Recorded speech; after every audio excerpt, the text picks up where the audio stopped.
어떤 한 사람이 자신이 하는 일이 할 때마다 안 돼가지고 왜 이렇게 안 될까? 내 이름에 문제가 있는 거 아닌가? 그 이름을 좀 바꿔봐야겠다 해서 아주 유명한 장명소에 갔다고 합니다. 유명한 장명소에 가서 돈을 주고 그 사람의 얼굴을 보니까 그 사람의 대본에 그 이름을 쓰라고 그러더래요. 그래서 자신의 이름을 썼더니 이름을 보면서 한심하다는 표정을 하면서 그 이름으로는 거지될 팔자야. 이름을 바꿔야 돼. 그래가지고 어떻게 하면 되겠습니까? 100만 원을 내라고 그러더래요. 실제로. 그래서 100만 원을 내고 새로운 이름을 받았습니다. 그리고 싱글벙글 나왔는데 그래서 다시 이제 이름도 바꾸고 개명하는 절차를 다 받고 이제 새로운 이름을 가지고 이 사업에 들어왔는데 예전에 잘 되던 일도 안 되고 계획했던 일은 다 실패하고 하다 이렇게 최소한의 하고 있었던 사업마저 완전히 망하게 됐습니다. 1년, 2년, 3년 시간이 가면 좀 나아지겠지. 이름을 바꿨는데 그러면서 기다리고 있었는데 어떤 일이 일어났냐면 이게 뭐 이름에 문제가 있는 게 아니고 이게 뭔가 잘못된 것 같다 그래서 다시 3년 만에 장명소를 다시 갔어요. 근데 그 장명소 이름을 짓는 사람이 자신을 못 알아보더래요. 그러면서 이름을 쓰라고 그러더래요. 이름을 딱 썼더니 하는 말이 쪽박을 찰 팔자야. 자기가 저준 이름도 모르고 이렇게 이야기를 하더라는 것이죠. 그러면서 이름을 바꿔야지 산다고 그러더래요. 그래서 너무 화가 나가지고요. 진짜 면전에 대고 욕을 하고 문을 팍 차고 나오는데 그 장명가가 마지막 했던 말이 명언이라고 말합니다. 여보게, 이름이 중요한 게 아니라 이름값하고 사는 게 중요해. 이런 이야기를 했다고 합니다. 여러분, 이 땅에 이름값 하지 못하고 사는 사람 많아요. 여러분의 이름의 뜻이 한자의 성어로 너무나도 좋은 이름이 있을 겁니다. 저희가 성품석에다 빛나로 아니에요. 제 성품이 빛나자는 거죠. 이게 성환입니다. 여러분, 저만이 아니라 여러분도 그 얼마나 좋은 이름의 뜻이 있습니까? 근데 이름값하고 살지 못하는 사람이 많고요. 성도들도 마찬가지예요. 요즘 성도들이 아이가 태어나면 그 성경의 이름을 따서 또는 하나님의 은혜의 이름을 따서 이렇게 이름을 짓곤 하는데 그 이름값 못하는 성도들도 너무나도 많아요. 오늘 본문에 보면 그 이름값 하지 못하는 사람이 나오죠. 대표적인 사람이 누구냐면 아미떼의 아들 요나라고 말합니다. 오늘부터 특세 한 주간을 여러분과 함께 묵상할 터인데 왜 요나가 이름값을 못하는 비운의 선지자인지 그를 반면교사 삼아서 우리를 봐야 돼요. 과연 하나님께서 우리를 이름으로 부르시고 그 이름으로 우리를 만나시는데 내가 과연 하나님과 사람들 앞에서 공동체 앞에서 이름값을 하고 살고 있는지를 한번 살필 수 있는 은혜의 자리가 좀 되었으면 좋겠습니다. 여러분, 아미떼라는 뜻의 이름이 뭔지 아십니까? 아미떼의 아들 요나 하는데 아미떼라는 그 아멘, 진실이라는 이름의 뜻이에요. 이 진실이라는 가문 가운데 아들이 한 명 태어났어요. 그 아들을 이름을 짓기를 뭐라고 졌냐면 요나. 요나의 뜻은 비둘기라는 소리입니다.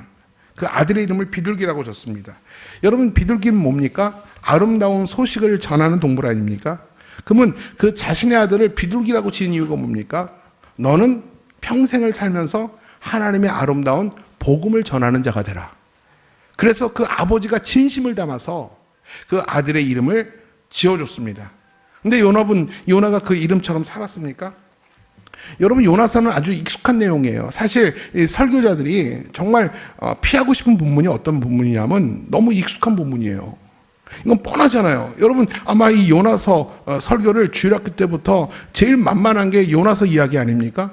요나서 이야기를 100번, 20번 또는 1000번도 들은 분도 분명히 계실 거예요. 근데 오늘 우리가 요나서를 대할 때 다른 각도에서 봐야 됩니다. 이 요나서를 듣고 읽을 때 요나가 제3자의 이야기로 다른 누군가의 이야기로 듣는다면 나와 전혀 상관없는 얘기가 되고요. 전혀 감흥 없는 이야기가 됩니다. 그냥 옛날 이야기 이솝 우화처럼 그 누군가의 이야기가 된다면 내게 전혀 귀에 들리지가 않는 내용이 될 수 있어요. 우리가 한 주간 요나서를 대할 텐데 요나를 통해서 나의 거울로 봐야 됩니다. 어쩌면 내 자신을 잃어버리고 살았던 내 영혼의 거울이 요나가 아닌가. 여러분, 철저하게 내가 얼마만큼 요나를 통해서 나를 볼 수 있는가에 따라서 한 주간 특세에 성공하느냐 성공하지 못하느냐 이 차이가 저는 여기 있다고 생각합니다. 따라서 요나의 불순종이 지금 현재 분주한 세상 속에서 정신과 마음 팔려 살아가는 나의 불순종으로 보셔야 되고요. 그리고 요나는 사명을 받았음에도 불구하고 사명을 잃어버리고 사명 반대 방향으로 살아가는 요나를 통해서 또 나도 발견할 수 있어야 됩니다. 바로 요나의 모습이 저와 이 땅을 살아가는 그리스도인들의 모습으로 얼마만큼 내가 그를 반면교사 삼느냐에 따라서 오늘 이 한 주간 특세를 통해서 주시는 은혜가 다르다라는 거예요. 여러분 절대 다시 한번 말합니다. 요나는 누군가 이야기가 아닙니다. 오늘 한 주간 특세를 통해서 내 얼굴을 비추고 있는 내 영혼의 사진이라고 생각하시면 됩니다. 사명을 소홀히 여겼던 요나, 사명을 향해서 관심이 없고 자신의 입장만, 자신의 생각만, 자신의 어떤 민족적인 그 자기 견해만 소중하게 여겼던 그 요나의 모습을 통해서 내 모습을 봐야 됩니다. 하나님은 아미떼의 아들 요나에게 이렇게 말씀하셨어요. 우리 1절과 2절 말씀이에요. 시작. 여호와의 말씀이 아미떼의 아들 요나에게 임하니라. 이르시되 너는 일어나 저 큰 성읍 니느웨로 가서 그것을 향하여 외치라.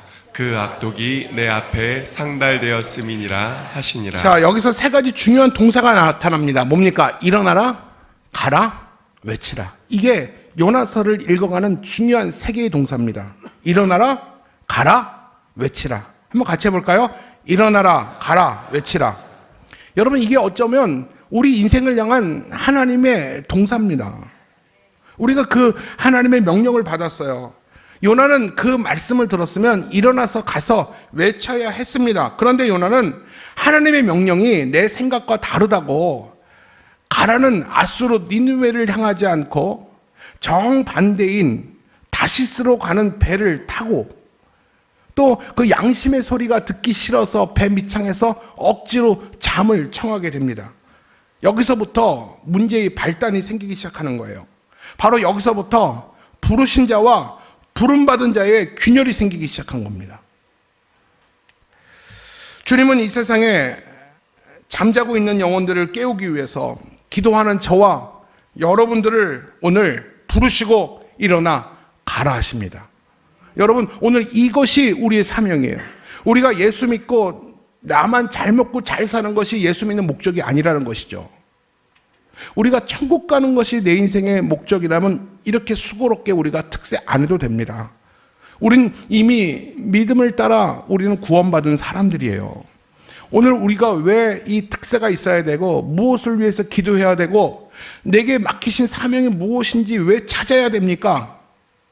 하나님은 기도하는 자에게 오늘 이 시간에 깨어있는 우리들에게 하나님은 죽어있는 영혼들을 흔들어 깨우라고 죽은 자들을 살리는 외침을 하라고 하나님은 우리를 오늘도 부르신 줄 믿습니다.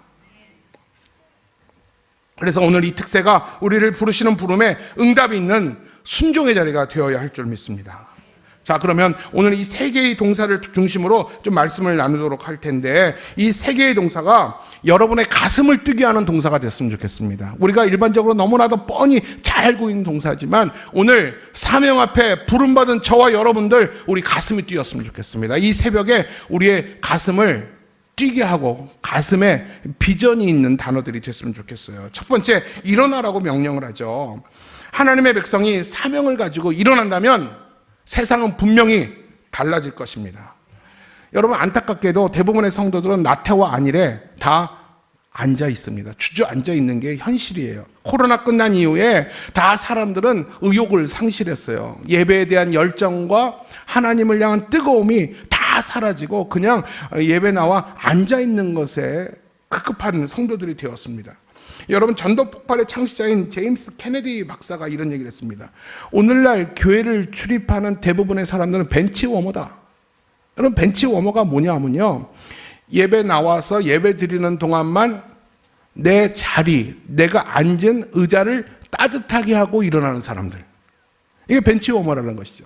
오늘날 대부분의 성도들은 그냥 앉았다가 그냥 일어나는 사람들이다. 이건 굉장히 조롱하는 말이에요.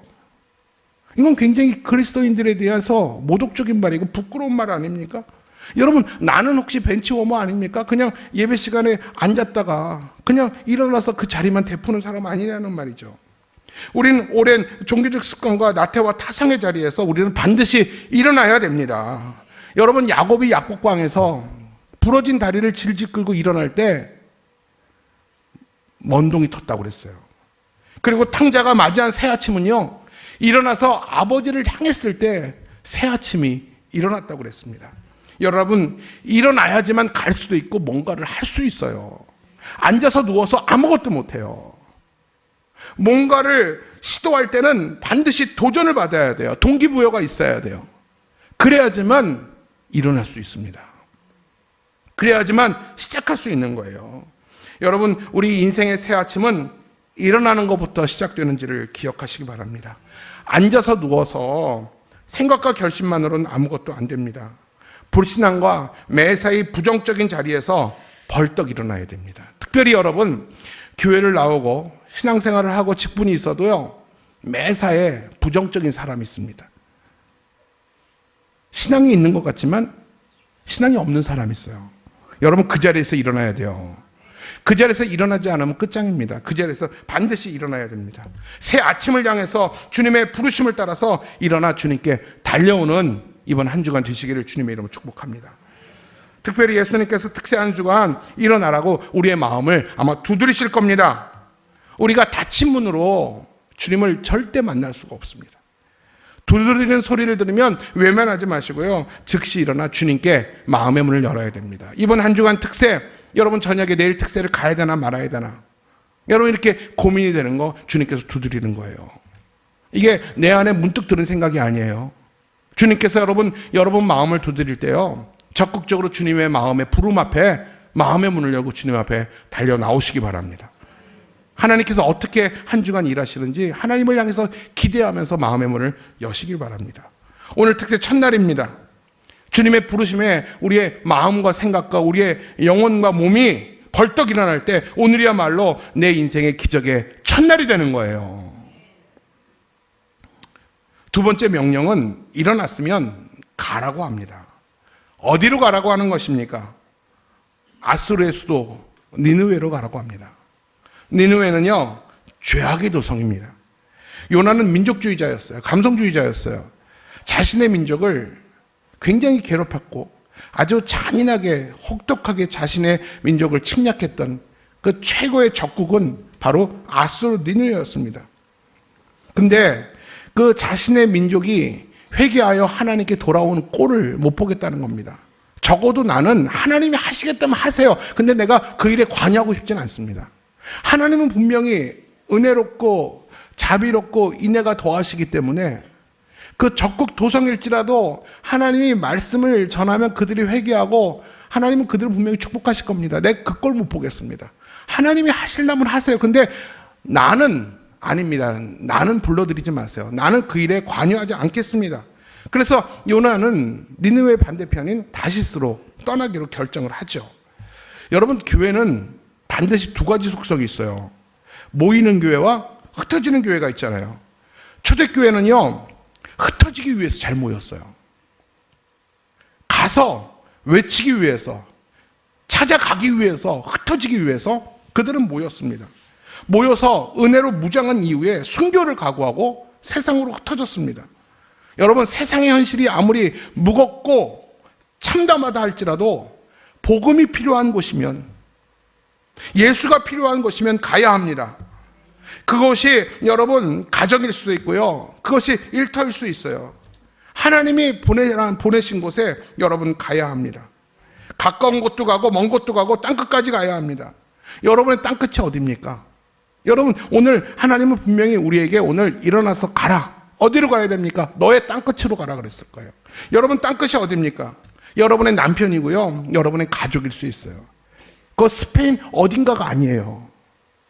지구 저편의 중동의 어느 지역이나 북한이 아니에요. 각자의 땅끝은 다 달라요. 오늘 일어나라.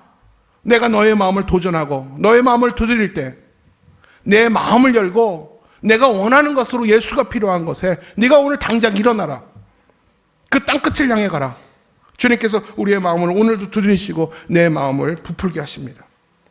여러분, 따라서 모이는 교회 그리고 보내는 교회는요, 이 두 가지 속성이 잘 조화를 이루어야 돼요. 오늘 우리가 흩어지기 위해서, 오늘 은혜로 무장하기 위해서 우리가 오늘 모이는 것입니다. 오늘 말씀으로 무장하고 하나님의 두드림의 소리를 우리가 다 같이 함께 듣고 세상을 향해서 나가야 됩니다. 나가지 않으면 교회로서, 흩어지지 않는 교회는 교회로서의 사명이 없는 겁니다. 꼭 나가는 저와 여러분 되기를 바라요. 여러분, 아프리카 밀림에 삐릭삐릭 소리를 내는 집박이라는 풀벌레가 있다고 합니다. 이 집박이 풀벌레가 너무 심각하게 안 들어도 되는 얘기예요. 집박이 풀벌레가 어느 날 사자한테 도전을 했다고 합니다. 사자야, 너랑 나랑 울 때 누구 소리가 더 크게 들리는지 한번 내기를 하자. 여러분, 이게 말이 됩니까? 사자가 콧방귀를 낍니다. 그러자 그래 한번 하자. 심심한데.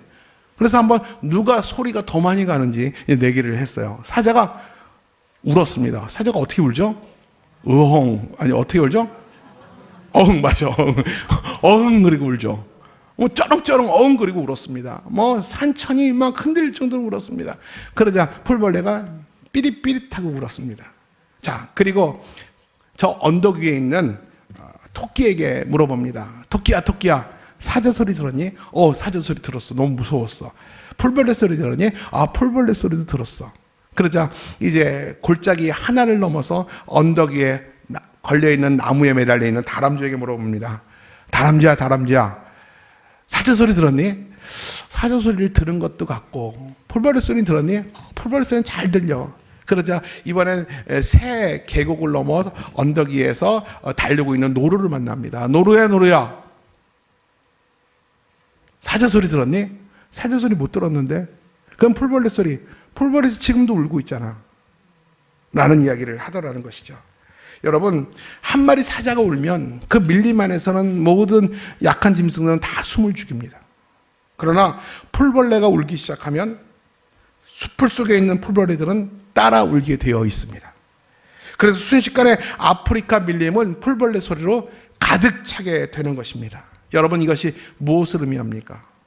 여러분, 그동안 하나님께서는 교회 안에서 드려지는 말씀과 찬양과 기도 가운데 하나님이 영광을 받으셨습니다. 그러나 이 복음의 영광이 벽을 뚫고 세상을 향해서 나가지 못했기 때문에 세상이 달라지지 않는 것입니다. 다시 말하면 성도와 교회가 늘어나는데 왜 세상이 변하지 않느냐고요? 우리가 불러야 될 복음을 집박기처럼 우리가 노래를 하지 못했기 때문에 그랬습니다. 이 땅에 살아가는 요나를 닮은 성도들에게 하나님은 말씀합니다. 예수와 복음이 필요한 것을 향해서 가라고 말씀합니다.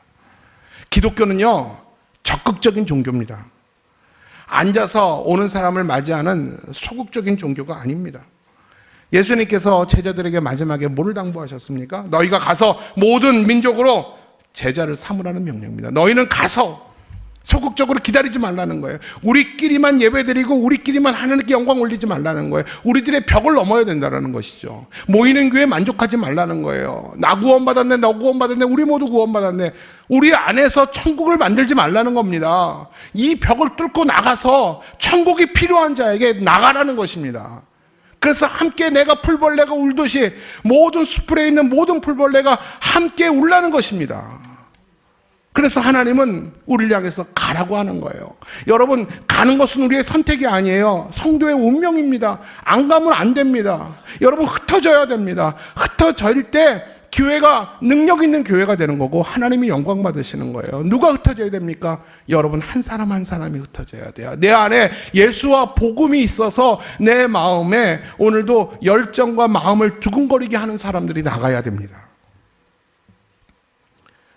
그래서 우리가 앉아서 생각하고 말만 하는 기독교가 아니라 적극적으로 일어나 영혼을 찾아가는 종교가 기독교. 그래서 기독교를 전투하는 교회다라고 얘기를 하는 것입니다. 여러분, 기독교는 전투하는 기독교예요. 교회는 전투하는 교회입니다. 싸워야 돼요. 나가야 돼요. 세 번째로, 일어났으면 외치라고 이야기를 합니다. 잠든 영혼을 깨우고 죽은 영혼을 살리라는 것입니다. 교회는 자장가를 부르는 곳이 아니라 나팔을 부는 곳이에요. 여러분, 교회가 극성이라고 할 겁니다. 아마 믿지 않는 여러분 남편들이 극성이다. 뭐 새벽 4시부터 일어나서 이렇게 요란을 떠냐. 여러분, 교회가 극성 맞죠? 교회는 자장가를 부르는 곳이 아니에요. 교회는 나팔을 부는 거예요. 잠자는 사람들을, 죽음의 잠을 자는 사람들 흔들어 깨워야 됩니다. 이미 죽은 사람들을 향해서 귀에 대고 크게 나팔을 불어야 됩니다. 이게 교회예요. 요란 떤다고요? 예, 영혼을 데리고 요란 떠는 것이 교회 맞습니다. 여러분, 근데 옛 개역 성경을 보면 쳐서 외쳐라 라고 말했어요. 쳐서 외쳐라. 외치라 그러지 않고 쳐서 외쳐라. 이 쳐서라는 말은 뭐냐면 거스르다, 저항하다. 그러니까 거스르면서 외쳐라, 저항하면서 외쳐라 라는 말입니다. 세상의 분위기에 휩쓸리지 말고 저항을 받을지라도 전할 것이 있으면 담대하게 외치라는 겁니다. 이게 복음을 가진 자의 나팔의 역할입니다. 세상 사람들이 소경이 되어 멸망의 길로 향하고 있어요. 죽음의 잠을 자고 있습니다. 여러분, 이 길로 가면 망합니다. 그 앞길을 가로막고 외치라는 것입니다. 여러분, 사랑하는 자녀들, 사랑하는 남편들, 자다가 언젠간 깨겠지. 안 깨면 어떡하실래요? 여러분, 당신 이대로 죽음의 잠을 자면 당신은 죽습니다. 아무리 남편에게 핍박을 받는다 할지라도 이 길이 생명의 길이기 때문에, 그 영혼을 살리는 길이 그 남편을 사랑하는 길이기 때문에 그 행렬을 막아야 돼요. 그 죽음의 행렬을 막고 당신 이대로 가면 죽습니다. 이렇게 우리는 외쳐야 된다는 것입니다.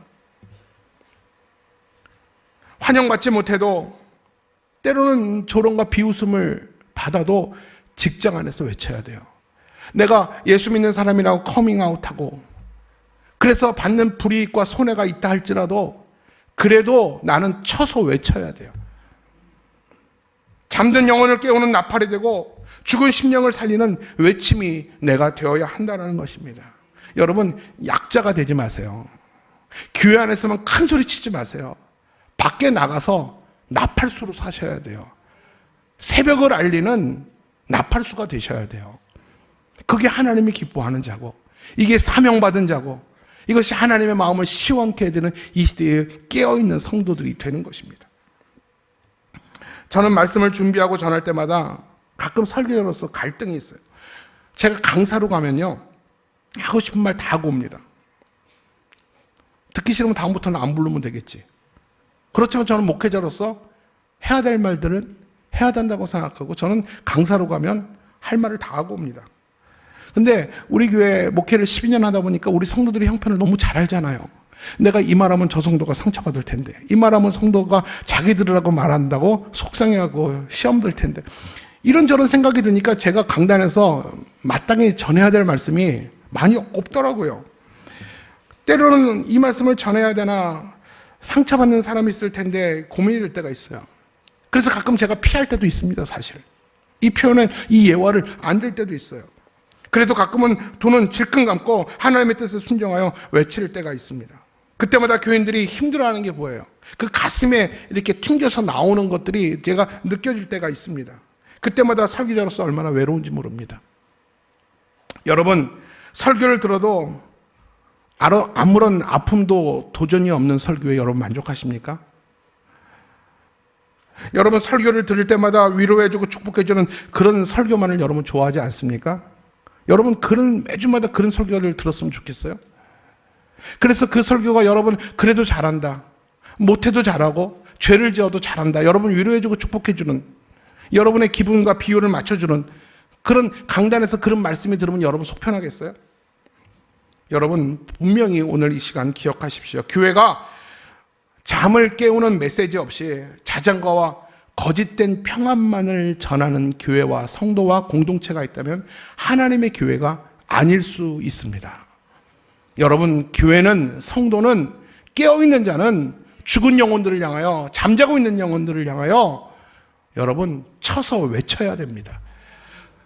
작게 흔들어서 일어나지 않으면 세게 흔들어서라도 죽음의 잠을 깨우는 게 교회입니다.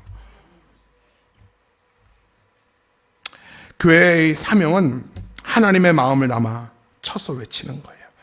우리 말씀을 정리하겠습니다. 일어나라, 가라, 외치라. 하나님의 명령 앞에 요나는 어떻게 해야 했습니까? 3절에 그 응답이 나옵니다. 3절에 시작. 그러나 요나가 여호와의 얼굴을 피하려고 일어나 다시스로 도망하려 하여 욥바로 내려갔더니. 그러나라는 말로 3절이 시작되죠. 오늘 여기까지만 말씀을 나눌 텐데 그 뒤에 반전의 내용이 나옵니다. 분명히 이렇게 하나님의 마음을 알고 하나님의 심정을 요나에게 부어줬음에도 불구하고 요나는 그러나 내 생각과 하나님의 뜻이 다르다라는 것입니다. 선지자는 하나님의 뜻을 받들어 전해서 외치는 나팔이어야 합니다. 나팔이 자기 생각이 있으면 안 되잖아요. 근데 그러나 당신의 생각을 내가 동조할 수 없습니다. 사랑하는 여러분, 깨어 일어나기를 바랍니다. 하나님의 말씀이 내 생각과 내 경험과 다를지라도 하나님의 뜻에 여러분의 의지와 생각과 뜻을 꺾으셔야 돼요. 이게 신앙이에요. 하나님과 내 뜻이 늘 충돌하면 내가 이기면 안 돼요. 그때마다 내가 이기면 안 돼요. 그때마다 하나님이 이기셔야 돼요. 그래야 요나를 추격해오는 풍랑을 멎을 수가 있어요. 오늘도 순종하지 않고 사명을 소홀히 여기며 자신의 뜻과 고집을 따라 도망가는 자를 향하여 하나님이 그를 선택하고 사랑했다면 하나님이 포기하지 않아요. 끝까지 추격해 오십니다. 무엇들로 추격해 오시는지 아세요? 내가 제일 사랑하는 것들로 그것들을 흔들어 우리를 깨우실 때가 있어요. 좋은 말로 할 때 빨리 돌아오셔야 되는데 여전히 배 밑창에 가서 억지로 양심의 소리가 듣기 싫어서 잠을 청하고 있다면 내가 감당치 못할 것을 흔들어요. 여러분의 삶의 아킬레스건이 뭡니까? 이것만 건들면 꼼짝없이 내가 항복하는 것들 하나님도 알아요. 그거 흔드는 것이 우리 인생의 고통이잖아요. 하나님은 그것을 흔들어서라도 사명의 자리에 돌아오기를 하나님은 바라신다니까요. 그럼에도 불구하고 오늘의 요나들은요, 자신의 이야기인지도 모르고 그럼에도 불구하고 깊이 잠들어 있다라는 거예요. 오늘 이 특세를 통해서 요나의 이야기를 하는 것은 하나님이 흔들기 전에 여러분들이 일어나야 됩니다. 일어날 뿐만 아니라 여러분들이 나팔수가 되어서 이 시대에 하나님의 마음을 전하는 요나들로 서야 돼요. 사랑하는 여러분, 오늘 특세의 첫 항해입니다. 우리 모두가 말씀대로 일어나서 사명의 항해를 시작할 수 있기를 바랍니다. 오늘 첫날이니 오늘 이렇게 기도해 보십시오. 나를 부르신 하나님의 부름 앞에 내가 하나님 일어나게 하여 주시고 하나님의 손끝을 보고 내가 가게 하여 주시고 내 모든 상황에서 내가 저항을 받을지라도 내가 손해와 희생을 내가 감수해서라도 하나님이 내게 오늘 이 시간 이 자리에서 전해야 될 말씀을, 전해야 될 복음을 담대히 전하는 이 시대의 하나님의 마음을 아는 사람 되게 해주세요. 여러분, 이 기도로 오늘 특세를 시작한다면 한 주간 그런 다짐을 한 우리들에게 하나님은 은혜도 주시고 믿음 주시고 용기도 주실 줄 믿습니다.